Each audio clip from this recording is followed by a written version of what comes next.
হাফেজ আমিন তো আড্ডা দিতে সকালেও আইলো না, দুপুরও আইলো না, ওর কোনো খোঁজ খবর কি তুই জানোস?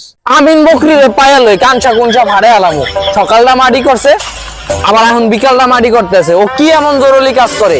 ল দি ওরে খুঁজি। ল দেই যাও কই আছে, ও ধরে গেলে মাছকে ল ল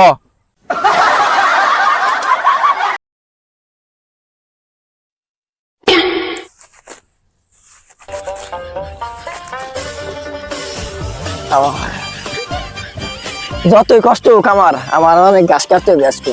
আজকে বাড়ি যাওয়া যাবে না, অনেক গাছ কাটতে হবে। এ বুঝলি আমিন এ আমিন কি হইছে? এত গাছ কাটছ কা? কি হইছে তোর? কথা কইছ না, আজকে আমার অনেক গাছ কাটা লাগবে।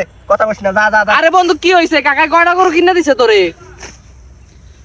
এ আমিন এ কাকাই তোরে কয়টা গরু কিনা দিছে? এ আমিন গাছ কাটা বন্ধ কর। কি হইছে? আগে কথা হন, কয়টা গরু কিনে দিছে তোরে কাকায়? তোর এত গাছ কাটা লাগবে? গরু লাগবে কেন? তোমাদের কি চোখে পড়ে না যে মাদারীপুরে কতগুলা ঘোড়া আছে? দিয়েছি মহাদা সাহেব, না খাইয়া ঘোড়াগুলা শুকাইয়া কাঠ হইয়া যাইতেছে। তোমাদের কি চোখে পড়ে না?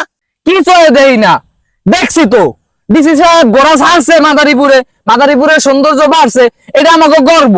এখানে চয়ে না দেন আর কি আছে?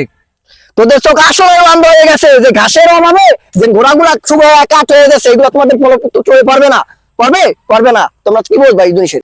এত রাখেন তো যা, আমি নিয়ত করছি আমি আর আড্ডা দিব না। আমি প্রতিদিন ঘাস কাটগা নিয়ে ঘোড়ারে খাওয়ামো, ঘোড়া মোড়া হইবে, মোড়া হওয়ার পরে ঘোড়ায় বড় বড় ডিম দিবে। আমি তো পাগল হয়ে গেছে, ঘুরে আবার ডিম দেয় কেন দে?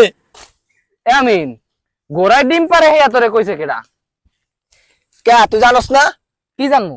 আমার বৌদি বাসা জঞ্জাল লাগলে আমার খালি কয় ঘোড়ার ডিম, ঘোড়ার ডিম, ঘোড়ার ডিম না ফেলে কইছি কেন পিলে।